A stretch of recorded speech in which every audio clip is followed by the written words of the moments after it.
질의해 주십시오. 예, 경북 안동시의 김광림 의원입니다. 관세청장님께 우리 전자통관 장치 유니패스 시스템이 블랙아웃 공포가 심화되고 있다. 그 다음에는 단일법인 관세법을 좀 더 쪼개야 된다 하는 취지로 질문을 드리겠습니다.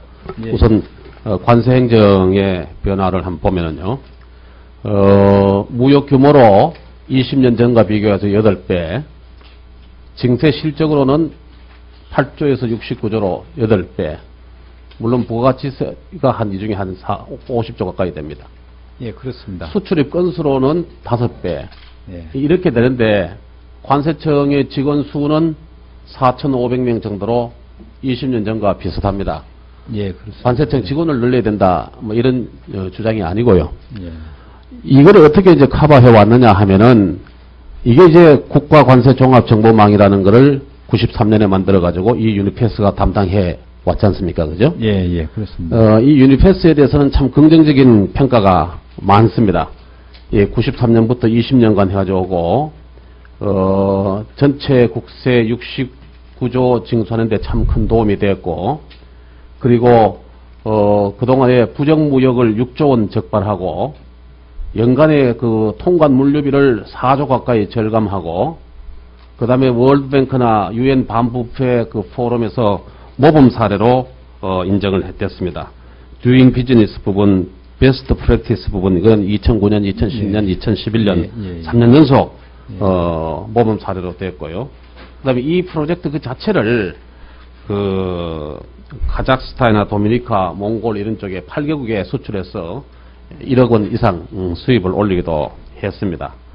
근데 이제 문제는 이게 이제 20년 이제 넘어 쓰다 보니까 이게 노후화되기 시작한 겁니다. 예, 예. 그 결과로 보면은 이게 이제 그 장애 발생, 블랙아웃 이 현상을 보면은 전에는 1시간 미만짜리들이 주류를 이루었는데 최근 들어 특히 작년서부터는 이게 1시간 이상짜리가 이렇게 그 장애를 일으키기 시작을 했고, 또 전체 장애의 절반 정도를 차지하고 있다. 이게 이제 문제입니다. 네네. 예, 그 다음에 보면은 케이스별로 보면은 작년 7월 18일 날 일어난 4시간짜리, 이거는 1, 2분 걸리던 수출 수입 신고가 2시간 이상 소요되게 되었고, 또 금년 8월 달에 일어난 거는 무려 11시간, 그 다음에 또 3주짜리 돼가지고 수작업으로 도저히 고쳐지지 않아가지고 수작업으로 예, 수출 업무를 예. 대행했던, 예. 이런데 만약에 이게 전면 중단이 된다, 이렇게 하면 하루에 1,600억 원 정도 손실을 볼 수가 있는 아주 대형 사건으로 번질 가능성이 있다, 이렇게 봅니다. 이게 청장님, 예. 왜 이렇게 장애 건수가 자주 일어나고 길게 일어나죠? 예, 뭐 의원님께서 말씀하신 것처럼 20년 동안 여러 가지 물동량이라든지 출입국 인원이라든지 뭐 7배, 8배씩 늘었습니다만, 아까 보신 것처럼 관세청 직원들은 거의 늘지 않고, 이거가 주로 이제 유니패스라는 관세청 전산망을 통해서 이러한 업무 효율화를 통해서 이런 효과를 거둘 수 있었던 것입니다. 그리고 이런 업무 효율성 증대뿐만이 아니고 관세청이 7, 80년대에 굉장히 부패한 기관이었습니다만, 지금 현재는 가장 깨끗한 기관 중에 하나로 지금 완전히 탈바꿈을 했는데요. 그것도 역시 마찬가지로 유니패스로 인해서, 유니패스를 통해서 업무가 자동화되고 효율화된 데서 기인한 것이다, 이렇게 볼 수 있습니다. 예. 근데 이제 이게 20년이 되다 보니까 그동안 프로그램이 계속 옛날에 만들어 놓은 프로그램에 계속 덧붙여서 사용하는 그런 시스템이 돼가지고요.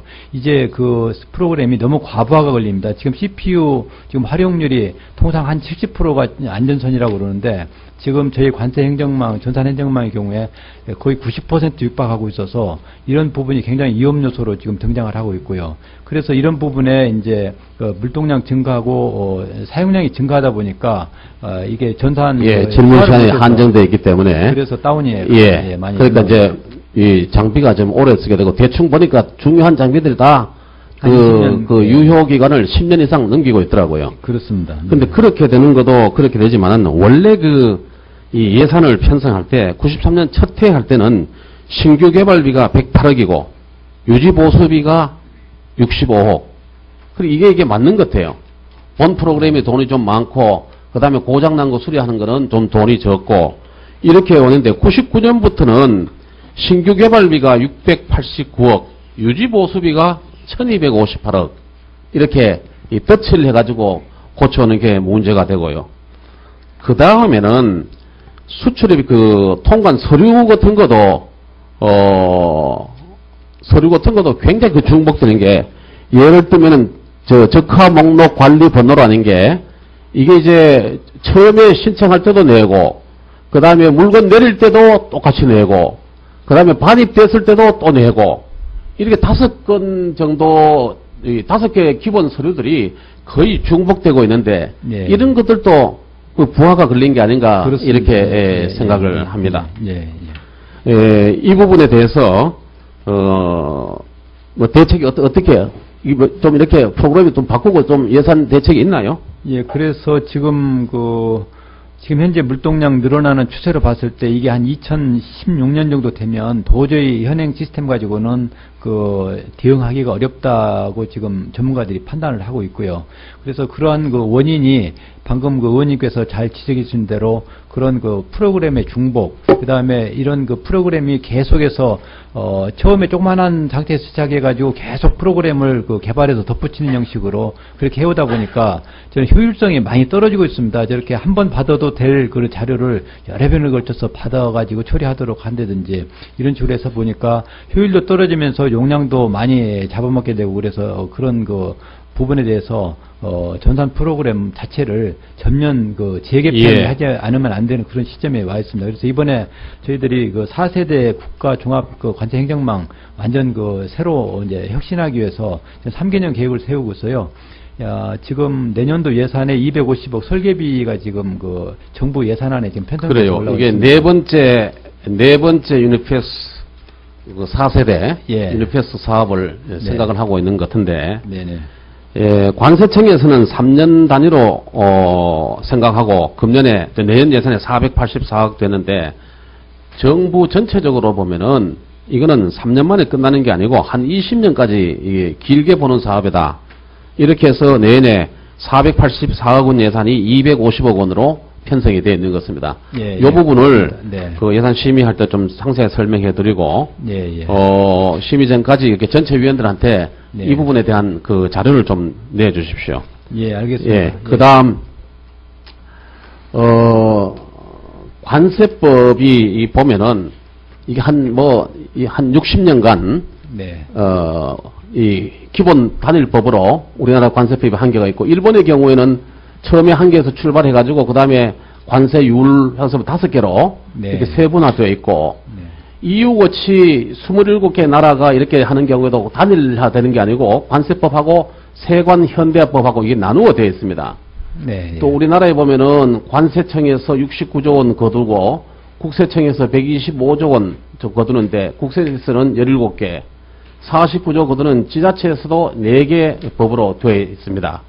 이걸 그러니까 이게 좀 이렇게 주청장 계실 때 네. 이거를 좀 적어도 관세기본법 국세기본법 하듯이 이거 하고 예. 그 다음에 통관 업무랄지 전자정보 처리 이런 것들은 좀 세분화 해가지고 네. 좀 이렇게 이 전문화 시켜 갈 필요가 있다.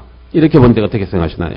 예, 의원님 지적에 아주 저도 전적으로 동감하고요. 이런 부분, 다만 이제 이런 부분은 법 개정사항으로서 이제 기획재정부에서 해야 될 사항이기 때문에 기획재정부랑 잘 협의해서 아니 협의하기 전에 네. 이런 의견을 꾸준히 세제실에다 이 얘기를 해야 되거든요. 네. 우리 세제실장 출신 아닙니까, 그죠? 네. 내년도 영역비를 보니까 금년에 9억 8천만 원인데 내년도 안에는 7억 8천만 원 네. 이렇게 되는데 맞습니까? 정부 안으로 확정된 게. 예, 맞습니다. 이 속에다가 예. 좀 이런 법을 전문화시키고 세분화시켜가지고 네. 직원들의 업무 분담을 좀 덜어주는 네. 이런 용역을 먼저 하시고 네. 그 다음에 이제 그 결과를 가지고 법을 추진해야 되죠. 예, 그렇게 네. 좀 네. 해주시고요. 그 다음에 서면으로 답변을 해 주십시오만은, 저도 마찬가지로 4,500명, 직원들, 다 늘릴 수는 없지만은, 좀 국내적으로 보면은, 원산지 이력 추적하는데, 이건 좀 사람 늘려서도 좀 제대로 하는 게 농촌 살리는 일입니다. 이 부분하고, 예, 또 예. 국외적은 우리나라 그 10대 그 수출국, 예. 또 특히 FTA 체결되어 있는 나라의 예. 반 이상이 네. 주재관이 없는 것 같아요. 그렇습니다. 이 주재관은 예. 많은 사람이 되는 게 아니기 때문에 네. 그런 이제 특화되는 부분에 대해서는 네. 돼야 된다고 생각합니다. 이건 서면 질의에 대해서 예. 서면 답변을 해 주시기 부탁드리고요. 예, 알겠습니다. 네. 그 다음에 조폐공사에 대해서는 보충 질의 때 질문을 드리도록 하겠습니다. 네, 경관님 수고하셨습니다. 다음에 정성호 의원님 질의해 주십시오. 예. 조폐공사에 대해서 질의 드리겠습니다. 예, 조폐공사 참 어려운데, 우선 직원분들의 연령 분포가 상당히 고령화되고 있는 것 같아요. 2000년하고 2012년하고 비교를 해보면은 20대는 그때는 10명 중에 한 2명 정도가 20대인데 지금은 1.9% 해가지고 아주 줄어들었습니다. 그 다음에 주 인력이 40대가 40% 되었는데 이제는 50대가 42%로 주 인력이 되셨고요. 이러다 보니까 1,400명 전체로 보면은 평균 연령이 39세에서 46세로 굉장히 높아졌습니다. 그러니까 이제 다 연세 드시고 이래 되는데 특히 이게 20대가 2%도 안 되는 이런 걸로 보면은 이것도 우리 보좌관 설명에 의하면은 이 27명도 작년 금년 해가지고 13명을 뽑아서 이렇게 됐다고 이렇게 하는데요. 사장님이 고졸 출신들 대폭 좀 뽑으면 어떻습니까?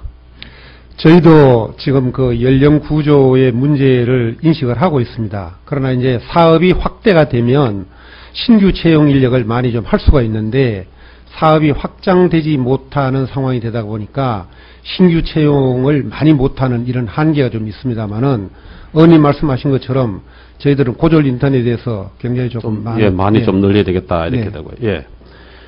그리고 계시는 분들의 연세도 늘어나는데 기계도 아주 노화되는 것 같아요. 은행권 인쇄기 13개 가운데 6대가 사용연한이 평균 11년 초과됐고 주화제작용 압인기는 10대 중 8대가 16년 초과됐고 유가증권 제조시설도 6대 중 4대가 사용연한 16년 초과되었습니다. 그런데 일거리는 확 줄어들거든요. 2006년하고 2011년 비교를 해보면은 은행하고 수표가 전 그 업무량의 3분의 2가 넘더라고요. 넘는데 은행권이 4분의 1 수준으로 줄어들고 수표도 줄어들고 작은 그 업무량이지만은 주화 쪽은 3배가 늘어났습니다. 특히 이 주화 쪽은 한국은행법이 지금 개정이 되어 있죠. 네. 개정이 되어서 이게 좀 늘려야 되는데 본 의원한테 다른 의원님들은 어떻게 되는지 모르겠습니다만은 기념화폐 발행 제안서 네. 하는 게 이게 상당히 잘 만든 자료 같은데 이거는 한국은행에 제안한 겁니까? 저희가 한국은행에다가 제안을 했습니다. 거기 반응은 어떻습니까? 이제 지금까지 한국은행은 작년에 기념주화를 2종 발행을 했고요. 예. 금년에 지금 4종을 발행을 했기 때문에 비교적 많이 발행한 형편은 아닙니다. 그래서 저희들이 좀 적극적으로 발행을 하자라는 그런 제안을 좀 하고 있습니다. 예, 이거는 전 의원님들한테 한 분씩 이렇게 참고자료로 배부하는 게 어떤가 싶고요. 그 다음에, 그러니까 이제 이 업무량이 줄어드니까 매출액은 제자리 걸음이고 영업이익은 가장 높을 때가 6년도에 400억이 났는데 작년도는 73억, 이익률은 12%에서 1.8%로 떨어지고 중요한 거는 6개 중요한 사업 중에 3개 사업이 전부 적자 사업으로 되어 있다고 이렇게 통계에 나와 있습니다. 그 분야가 보안용지, 주화, 민트, 또 해외 수출 부분 이런 부분들이 전부 다 적자로 되어 있는데 문제는 똑같은 내용을 지난해 국감에서 이렇게 말씀드리고 이렇게 그 개선 대책을 좀 내놓도록 했는데 보니까 현재까지 보면 조치 중 이렇게 되어 있거든요. 예, 근데 한번 이걸 사장님께서 적어도 이제 제대로 된 보고라고 하면은 적자 발생 현황이 이렇고 원인은 이렇고 그리고 개선 대책은 이렇게 좀 과감하게 좀 해서 이거를 내년도 2월 때까지 업무 보고 때까지 좀 내주십시오. 알겠습니다. 예, 이제 뭐 한은하고 상의할 거는 없고 네. 사장님 견해를 밝혀주시고요. 그 다음에 그 훈장 사업은 정부에서 발주받아가지고 행정안전부 발주받아가지고 납품하는데 이게 85년 첫 시작해서 계속 하고 있거든요. 네, 그렇습니다. 그래서 작년의 경우에는 정부 내에서 예산 편성해서 되는데 이 적자를 볼 수 있느냐 해가지고 정부 예산 편성 단계에서 9억 원, 그 다음에 예산 심의 단계에서 3억 원 이렇게 해서 증액시켜가지고 당초 계획에는 이 훈장 사업 하나에는 1억 1,500만 원 정도는 흑자를 내겠다 이렇게 봤는데 결산 지금 보니까 어떻습니까? 6억 한 5천 정도를 적자 보는 걸로 지금 되어 있습니다. 네, 적자입니다. 예. 왜 그렇죠? 우선 물량이 늘었나요? 물량이 좀 늘었습니다. 예. 그러니까 이제 발주할 때 물량 늘고 더 예산은 확보가 안 되고. 그렇습니다. 예, 예. 재원 조치는 확보가 안 되고 물량은 늘어나고 좀 그런 상태입니다. 근데 내년에 보면은요. 제가 본의원이 가지고 있는 숫자에 보면은 그 정부 예산의 매출액이 금년에 54억에서 내년에는 66억으로. 네, 그렇습니다. 예, 66억으로 늘어나는데 여기서 내년도에는 확실히 1억 6,300 정도 흑자가 날 것 같은데 금년에 이렇게 물량 조정하고 하는 것들은 계획된 물량 이외에는 발주를 받지 마십시오. 그래서 내년이 85년도 첫 시작 이후 훈장 사업 첫 흑자가 되는 해로 좀 이렇게 확실하게 좀 틀어지고 행안부하고 이 얘기를 좀 해주십시오. 알겠습니다. 꼭 좀 흑자가 되도록. 네. 예, 이상입니다. 예, 김 의원님 수고하셨습니다. 다음에 정성호 의원님 질의해 주십시오.